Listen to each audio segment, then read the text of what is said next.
So you guys still, if you're, dumbbell thrusters, perfect. Yeah, dumbbell thrusters and burpees over the dumbbells. Is that what it is, or just just 30 seconds burpees? Do 30, yeah, do 35 pounders. I know. Bless you, unfortunately. Okay. Why?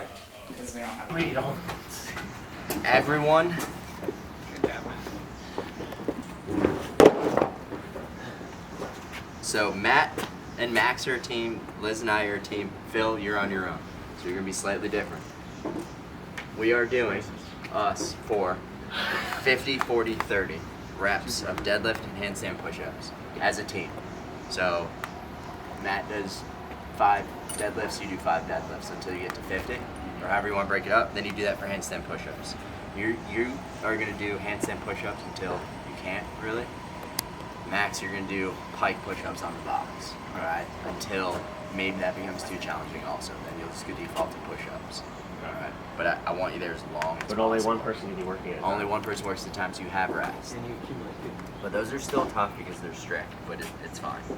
Phil, you're gonna do 21, 15, 9 deadlifts and push-ups, all right? So 21 deadlifts, 21 push-ups, 15, 15, 9, 9.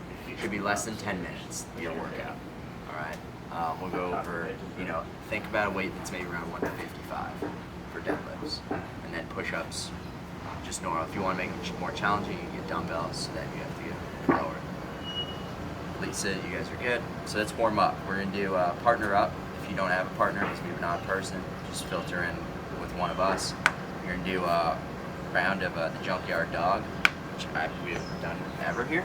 So the junkyard dog, nice little team workout, team it up a little bit. Move this bar real quick.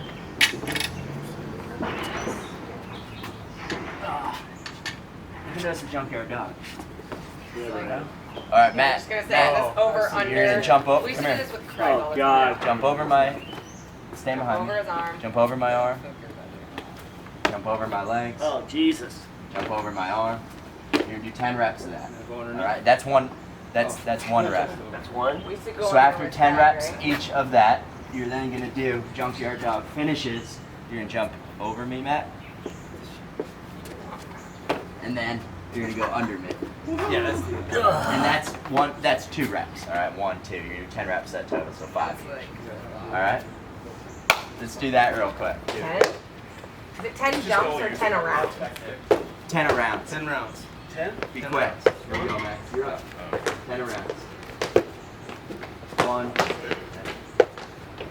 That's 1. Go quicker. Matt, you can get on this too. You almost Just just. follow the leader, Matt. That's 2. Oops, sorry. Very good. Nice. Ooh, a little. That's athletic. That's athletic, Max. All right. Is this still working? Try not to double bounce, just kind of land nicely.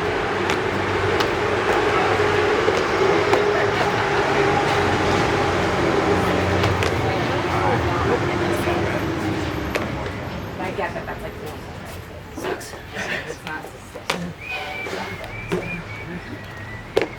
Oh my gosh. First jump is the word. Yeah. I think we need to warm up into the jumping. I got the giant. Makes it challenging.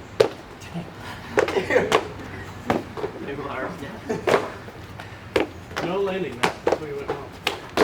Don't land. Just stay up there.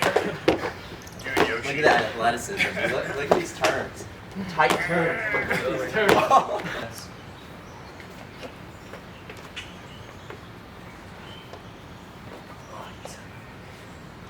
And this will be good because we'll have to figure out weights. Is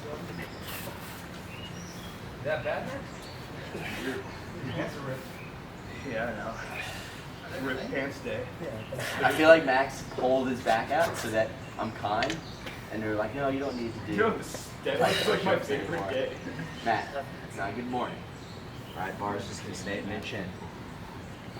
Remember, keep your shoulders up a little bit higher. There you go. Just a little bit slower. Nothing. Warm-up doesn't need to be fast. I like the idea of the one dumbbell. Those are better. I think that's why. I was like, oh, that'll be fun. I Does it say 2 for sure? Maybe it doesn't. This is CrossFit for old people that are in denial that they're old. Junkyard dog. Nobody's in denial.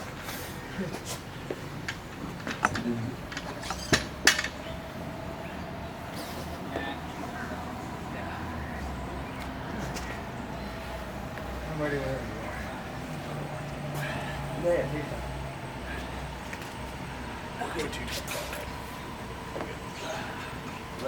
Unless we need to go lighter for your back injury. What is what? Oh, I'm happy to go lighter. We could all go 225, you and me. Oh, God. That'll slow you down a little bit. Do you want to break my back? That'll slow you down a little bit. Slow me down a lot of bit. Give me a chance on the deadlifts or on the handstand push-up. No, man, I haven't been doing it. Dude, if you want to do this alone, no problem. Because I'm gonna slow you down. After I hit a sub 2 Diana, I was like, all right, we have made it, people, and we will never do this Small again. workout, 2 minutes. What? You do the small workout, 2 minutes. 158. But I feel like I'm ruining your No. day. I don't kill spiders anymore. I literally, after I finished that, I will never forget. I walked up to my coach and I go, "Dude, ready?" I've got a picture of one after. Holy fuck. Until you have to. I had to do it one more time at like a competition. But I don't know the time because it was one of those like relay everyone gets a girl. So I just beat me. Yeah. And then I did it in the open a couple Don't want times. to ruin your.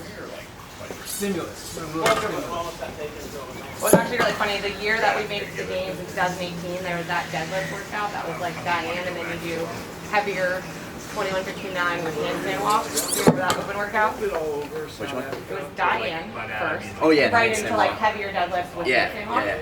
And That was the open, right? it was the open in 2018, and John, that was the year we were going, and John was like, remember, don't blow out on the first Diane.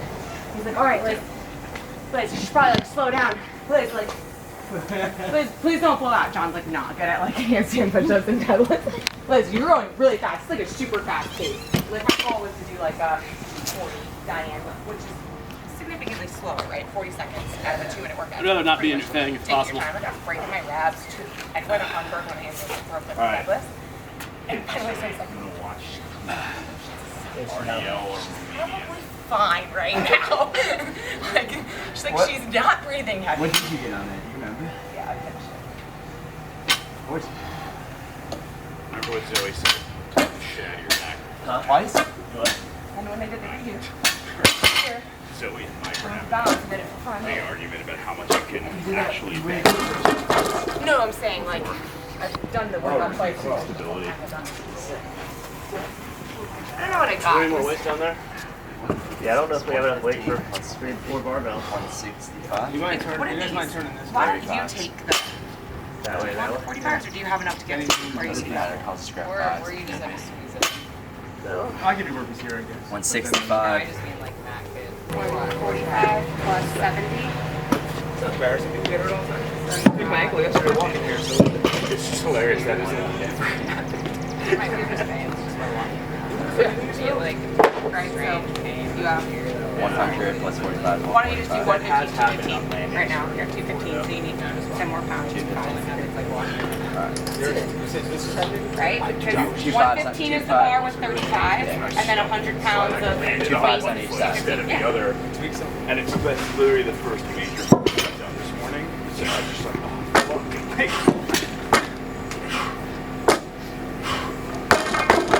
Go. I remember those were the hardest deadlifts of my life. What's Diane?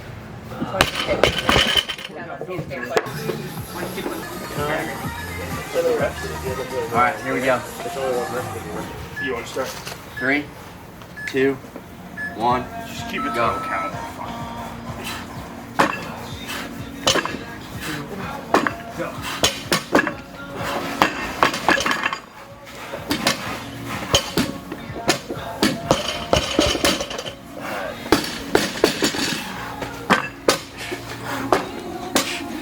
You want me to do front or?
That's the slowest you've ever seen?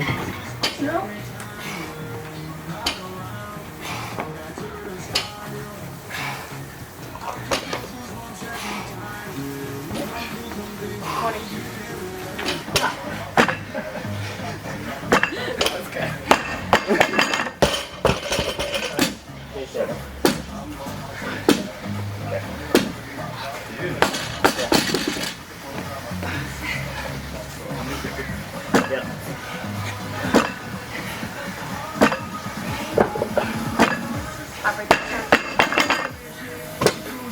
Almost.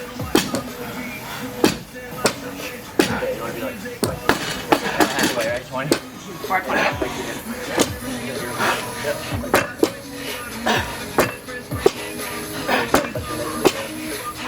Push his head through, man. Make sure you get everyone else too, John. There it is. Don't just I call me. can't. I I'm can't shitty. shoot him. I'm shitty. But monochrome, Go. What was that? 30. Lost at a 5-3. Okay.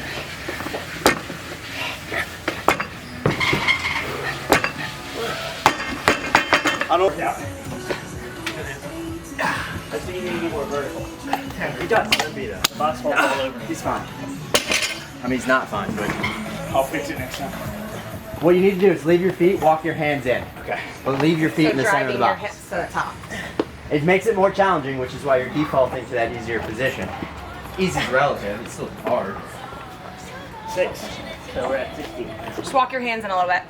Yeah, there you go. Now send your head straight to the floor. And then push back towards the box. Good enough. I mean, if he's really going, you can stand behind him.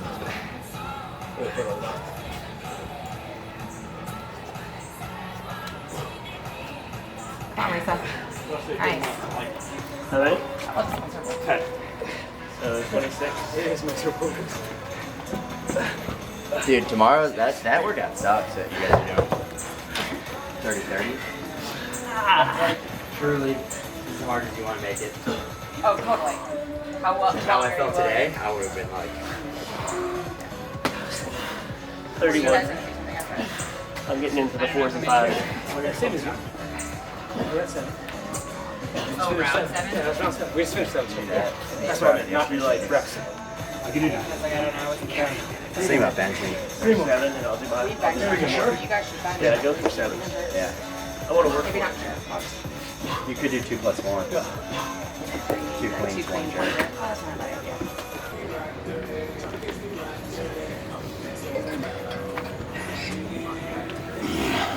This is like really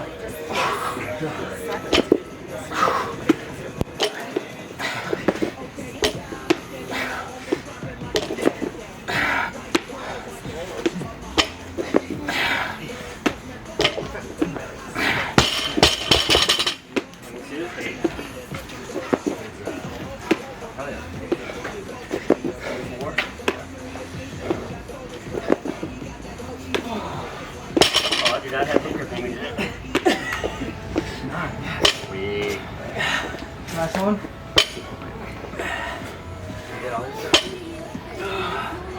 Shame, I didn't notice.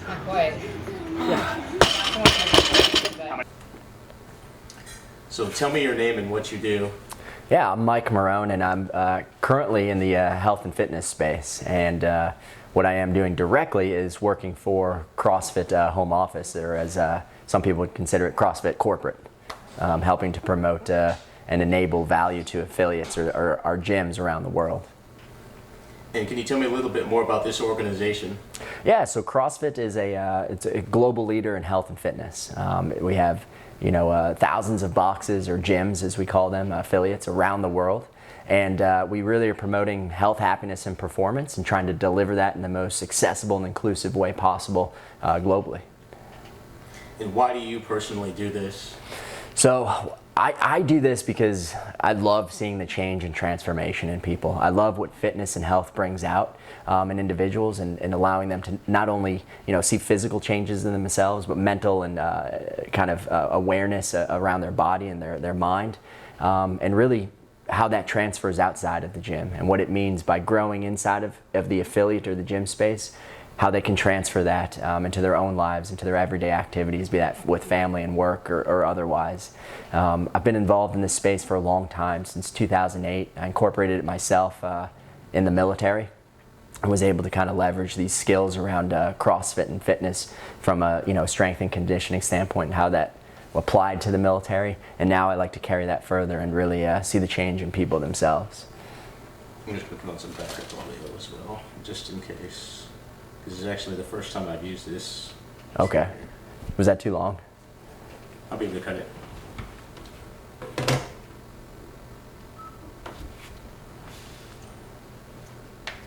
What's your role? Can you explain your day-to-day?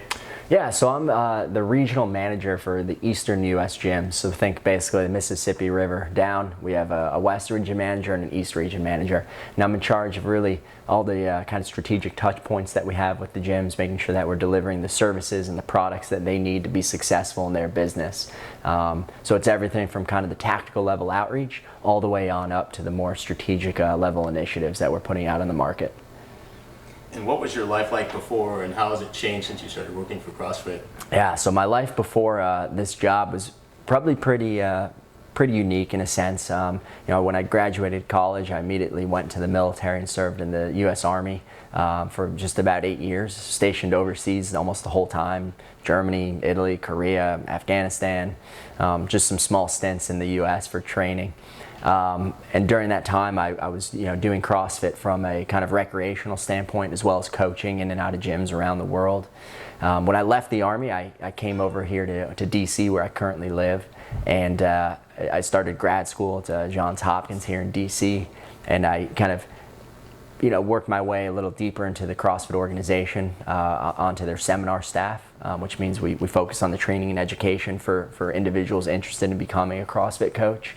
Kind of after leaving the Army, kind of the world opened up around the freedoms and the ability to kind of have a little more time to focus on maybe self or professional development in certain ways.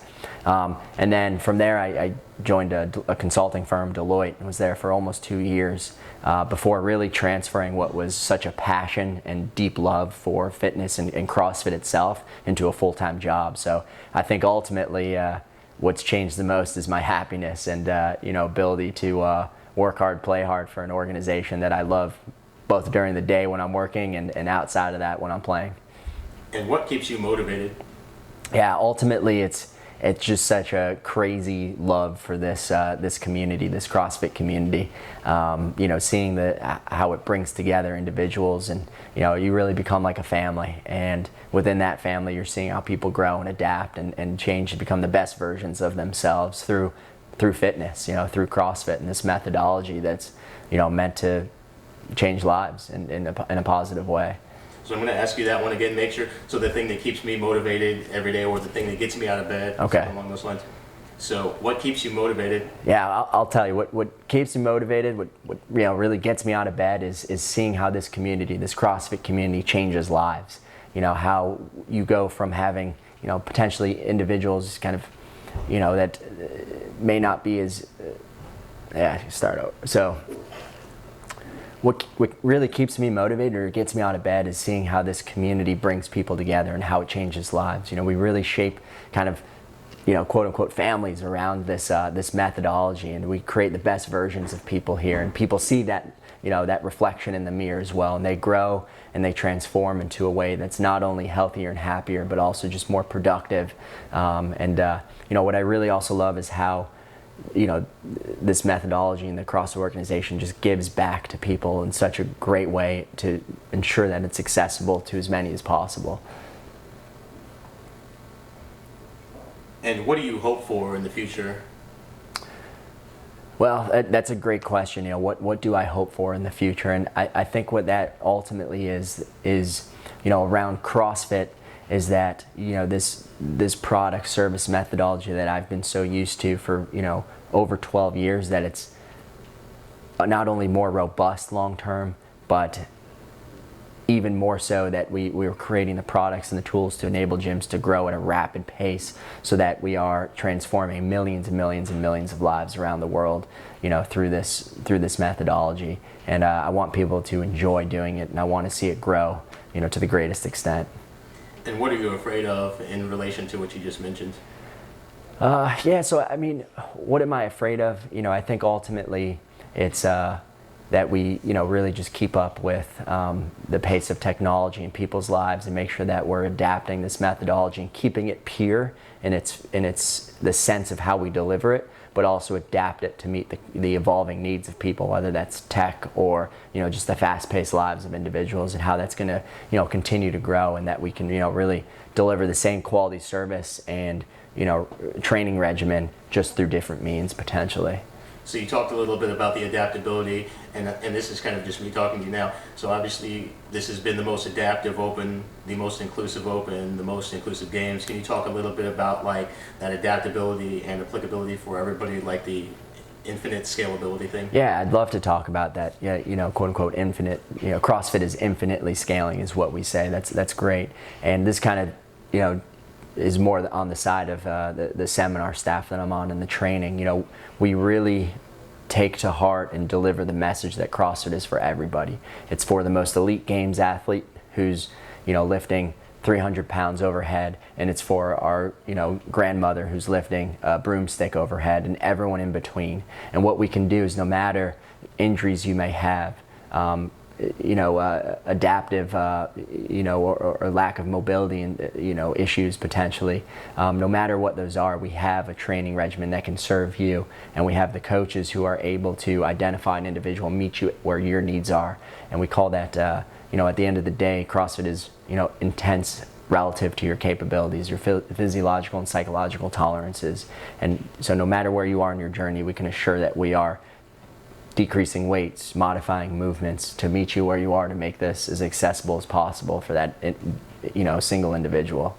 And it seems like you can do CrossFit anywhere. A lot of people may think that CrossFit is solely at a gym, but clearly you're working out at your house. Can you talk a little bit about how CrossFit can be done with whatever, wherever? Yeah, absolutely. So at the end of the day, CrossFit is movement, right? It's movement across multiple modalities, leveraging multiple skills and drills.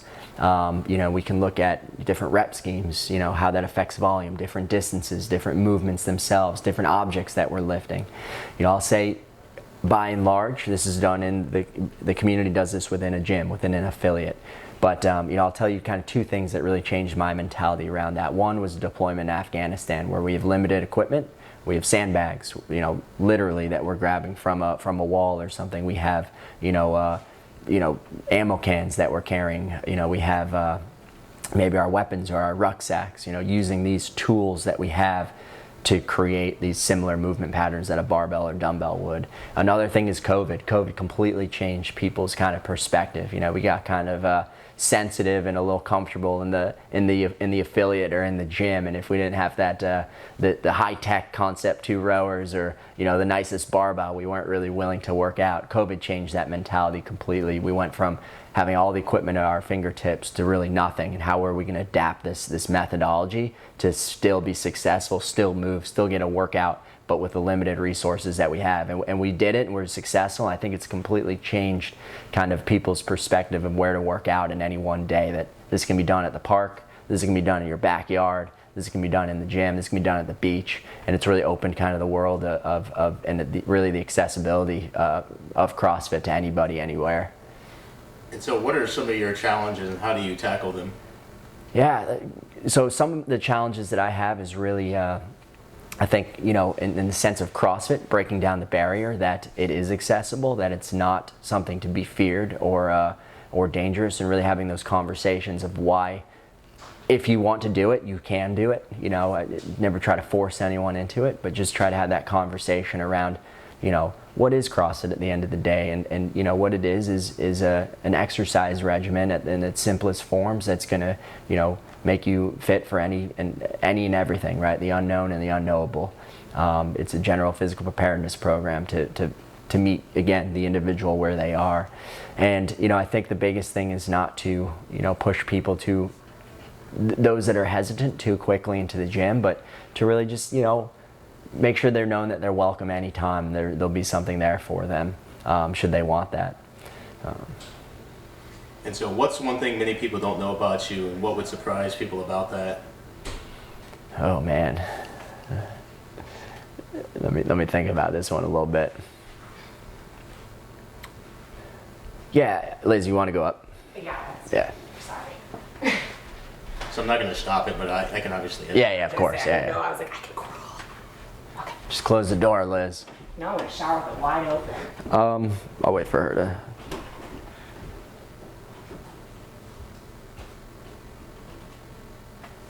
Yeah, you want to just ask it again?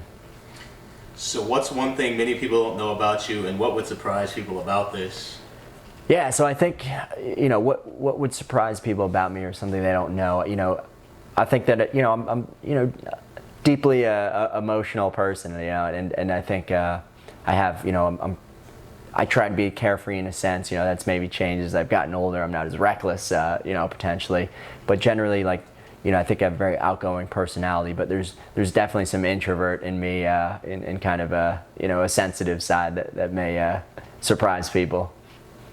Can you talk a little about CrossFit Morning Dew? Like, how did that whole concept come about? Yeah, so CrossFit Morning Dew, it's my affiliate, and it's actually a backyard affiliate. I think you probably got some good footage of it. And it really came about as a result of COVID. This past year, creating a space where we could work out in a safe environment, outdoors, people, spread at appropriate distances, but still getting in a good workout. And the idea really was, upon kind of moving into a new house, within the last year or so, creating a neighborhood space where we can get communities and the neighborhood together to engage in fitness and fun. Kind of the name Morning Dew, it has a few elements to it. I'm a huge Grateful Dead fan, so kind of adapted that in a way. Morning Dew is one of their songs that actually has a little bit of a kind of a sad theme to it, but I think what the name itself does is kind of evoke this sense of community and softness and welcomeness with a drip of like psychedelic in a way that we're not here to be hardcore or anything, but to really just bring back the elements of what fitness can do to just create a happy environment where people are getting fit, having fun, throwing beers down afterwards, and just a place to kick back a little bit. And what kind of exercises were you doing before you found CrossFit? Yeah, so I mean, back in the old young years, I was played hockey through through high school and even beyond, and I was a referee at the semi-pro level for ice hockey internationally as well as nationally, and I did that concurrent with ROTC in college. So I was always on the ice, always skating. And things I was doing was, a lot of running, a lot of pull-ups, a lot of push-ups, a lot of sit-ups, and that was largely one because it does get you fit at the end of the day to some degree, right? But it was also those movements were required for the Army physical, fitness test, and so, not really understanding kind of the space outside of that hey, these were the prime movements to get you fit, but I was obviously missing and such a large margin of where I could actually be in terms of my actual like fitness in a large spectrum, I guess. I was actually studying abroad in Germany, and I was at the Frankfurt Bahnhof, or the Frankfurt train station, waiting on a train. I walked into the bookstore. There was an English section. Actually, I don't even know if it was English because I do speak German, so who knows? But there was a Men's Health article that magazine that I pulled down. I was just flipping through it, and I found an article on CrossFit. This, the newest training regimen. This was 2008 time frame, and right there and then that changed my world completely. I went from doing running, push-ups, sit-ups, and pull-ups to incorporating what was out of this magazine: thrusters, sumo deadlift, high pulls, kipping pull-ups, air squatting. Like, oh my God, that's mind-blowing, right? Like sitting down and standing up. God forbid we do that every day, but don't really realize it, right? I immediately went to the Globo gym there in Dortmund, Germany, where I was studying abroad, and for the next few months there, I was just training in and out of that gym doing CrossFit. Then I moved back to where I was studying in Buffalo, New York at college, and a CrossFit gym had opened that year, and I dropped in. My first workout was 20 minutes of burpees. That's all it was, and it blew my mind. I fell in love with it that minute. Was sold. Those guys caught me up to speed on actually what proper movement means and the importance of it, and what this methodology can do in terms of strength training and, you know, metabolic conditioning, stamina, flexibility, you know, coordination, accuracy, agility, balance, you know, all these skills that are so vital to a broad spectrum of fitness. And you know, funny story, I'll just add on there too, you know, that first day I dropped into the gym, so mind you, I'd been doing CrossFit on my own for a few months, you know, watching YouTube videos as best I could. In 2008, it was kind of hard to find those videos and stuff. But you know, that day after the burpees, there was a guy over there doing a muscle up, which, you know, is bring yourself from under the rings to above the rings, right? And I was like, what is that? And they're like, oh, it's a muscle up. You know, it's the premier, you know, movement of fitness. You know, at least in the CrossFit world, right? Gymnasts do it every day, no problem.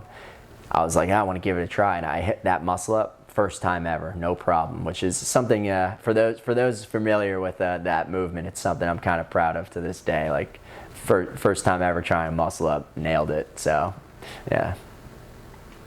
So can you walk me through your various levels, L1, L2, L3, like, and what you were thinking and what caused you to go from 1 to 3 and all that? Yeah, definitely. So in CrossFit, you have your level 1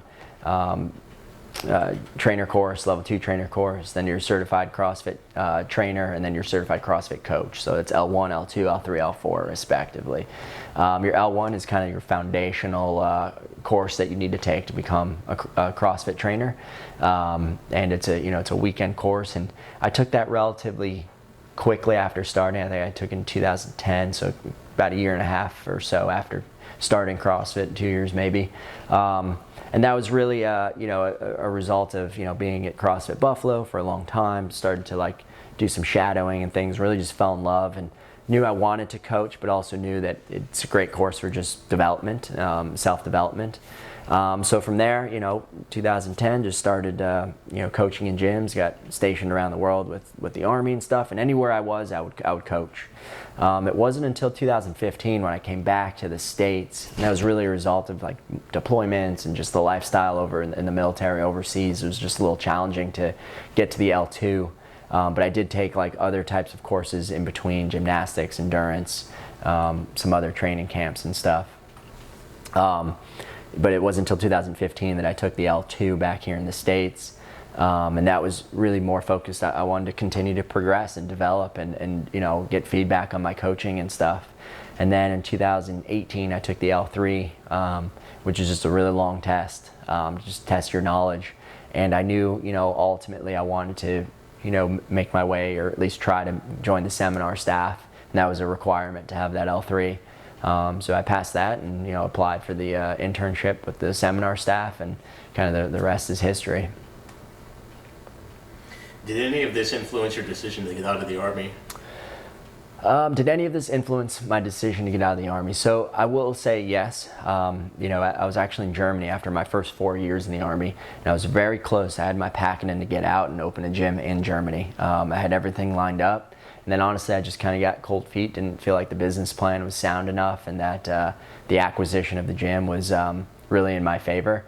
And after talking to some mentors in the military, I rescinded that packet and, you know, ended up going to the captain's career course in Arizona, giving it kind of another 3 years of a shot in the Army to see if I was going to enjoy that anymore. You know, I never hated the Army, but I just knew I wanted something different out of life. So really at that kind of that 4-year mark was really kind of the road where it was like, all right, you know, despite being in the Army for 3 more years, that was kind of the catalyst for, you know, a mindful decision that no matter where I was going to head, that CrossFit was going to be a part of that journey in some capacity. Yeah.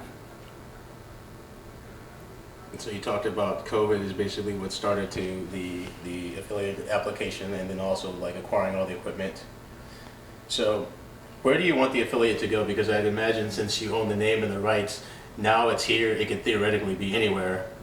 Yeah, so I'm you know, it's a great question on where I'd like to see Morning Dew progress, and, you know, ultimately I'd love to own, you know, my own gym in a more robust way, you know, rather than kind of a backyard neighborhood gym, something, you know, in a larger, you know, industrial warehouse, something of that nature. But, you know, given my role with CrossFit right now, I'm definitely very, very content. It's a challenging role. It's tough, and it definitely, you know, has me driving forward on health, happiness, and performance for the community, in general and as a whole. So right now, Morning Dew probably staying where it is, but keeping a pulse on the commercial real estate market in DC, which isn't cheap to say the least. But if you see anything out there, let me know. Is there anything you'd like to add? Well, no, I just want to thank you really for this interview, John, and all the footage that you've done. Like, I know I've been probably a tough person to get a hold of, and maybe haven't given you all the feedback you need to make this a good production and stuff. But really appreciate your time first and foremost. What I'd also add is wherever you are out there, if you're curious about CrossFit, don't be afraid to check it out online at CrossFit.com. We have a great on-ramp program that's digital that you can check out, so you can kind of start to do this at home and see if you're curious. But don't be afraid to hit me up at all either. And you can find me on Instagram or LinkedIn, or my Instagram handle is I don't know. I can start over though. Yeah, so it's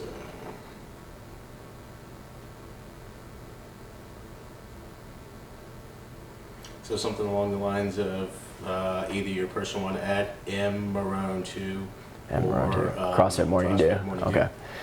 Yeah. So at the end of the day, I just want people to know that if you ever want to try CrossFit, and what I really mean by that is just a really phenomenal general physical preparedness program that's at an affiliate. I think CrossFit's a phenomenal start for people, and that individuals shouldn't hesitate to reach out and see what it's all about. So you can always reach me at my personal Instagram handle of mmarone2. So that's MMARRONE2, or at the gym handle, which is CrossFit Morning Dew. So feel free to hit me up, and we'd be more than happy to welcome you or guide you to an affiliate in your neck of the woods. Yeah.